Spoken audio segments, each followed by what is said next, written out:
What's going on, guys? Today we are going to be talking about the feet. I like feet. I do not know why. And why I like working directly on the feet every once in a while is you can just add in supplemental work 5 to 10 minutes here and there every other mesocycle, and you're going to get a lot of bang for your buck. The feet are made up of a ton of musculature, and I think a lot of times we don't give them enough love, especially when we cram them into shoes that have really thick midsoles and outsoles, and we don't give any of those tissues that make up the foot any direct focused attention. So the foot has 3 main arches: the medial and lateral longitudinal arch and the transverse arch.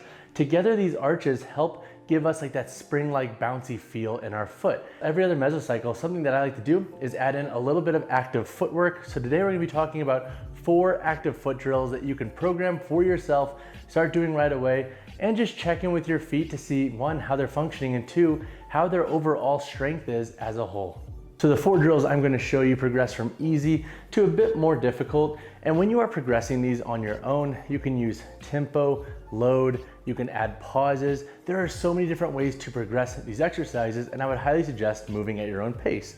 So when starting out, 2 to 3 sets for like 5 to 8 reps on each side is usually a really good bet, just to start getting that ball rolling and acclimating to more of an active foot drill and positioning. So the first exercise we're going to do is an active foot static lunge. So as you can probably guess, you're going to know how to progress this pretty much already. That is going to be with time. But what we're going to do is get into our lunge position, or a split squat position if you want to call it split squat. And what we'll do is we're going to hover up and focus on gripping the surface that we are elevating with, the ball of the feet, and focus on really engaging this static positioning. Let the knee track, do whatever feels most comfortable for you, but the goal is to remain in a static position and allow that foot to be highly engaged. So again, in this context, what you could do is do 2 to 3 sets and then focus on a time allotment that works for you. If you're a beginner, 5 to 10 seconds will usually be enough. So what I would suggest is, if you are brand new to active foot drills, you can really program them in any way you want throughout your weekly basis. I would say find time that is convenient for you, and also avoid putting them before days that you know you're gonna need your feet to be there and ready, and you don't really need to have a fatigued foot heading into a workout. So use those constraints as a means for progressing and programming your active foot drills. All right, so movement 2, now that you've mastered more of the static split squat lunge positioning where you're holding an active foot, you're now going to go through your normal split squat movement patterning. So the goal here is to maintain this foot position throughout. You're likely not going to be able to lock out this front leg. That's pretty normal with a front foot elevated split squat, which is essentially what this is, sans the whole active foot thing. But what we're going to do here is, to progress this, we're going to use different rep schemes. We could slow down tempo, we can add holds at the bottom, or we can add loads. And this is where I want you as a lifter and athlete to scale based on your means. Don't just throw a ton of load on this exercise if you've never done active foot drills. Start by adding reps, start by working with tempo. Use so many different ways to progress this, but now let's dive in to movement number 3. All right, so the third exercise, we've done like a static split squat / lunge active foot position hold. We've done split squats. Now we're gonna progress it and be a bit more dynamic in nature with an active foot walking lunge. Now, obviously I'm a little bit limited on room in here in my apartment, but what we're gonna do is we're gonna step out with our normal lunge patterning, keeping an elevated floated heel position. We're gonna allow that knee to track, keeping this positioning. We're gonna stand up, move into that next rep, all while trying to maintain this floating heel position.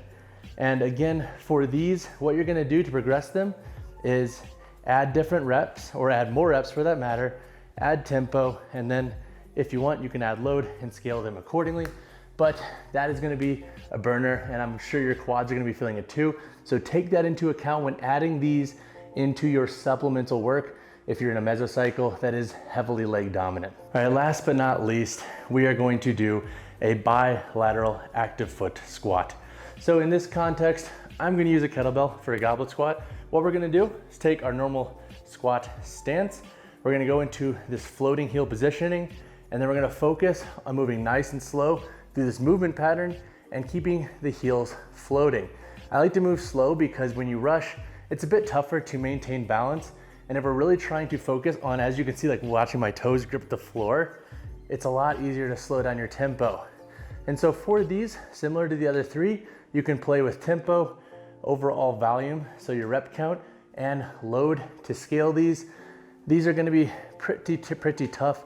So I would say if you're adding these in on a weekly basis, once again, try to add them in a means that's not going to affect your normal training. So add them toward the end of your training week when you pretty much went through the brunt of your work. Add them after your upper or lower body days, depending on what you prefer. As long as you are not fatiguing yourself before your lower body dominant days where you need your feet to be high functioning, you should be good to go. All right guys, that wraps up this video on active foot drills. I have been getting much more into training the foot over the last year and a half, especially as the pandemic hit and I was stuck inside looking for more ways to improve my fitness. I think everybody could use a little bit more direct foot work, especially if you're never really checking in with your feet. If you have any questions on this video, hit me in the comments below. And as always guys, drop a like on the video, drop subscribe to the channel. See ya.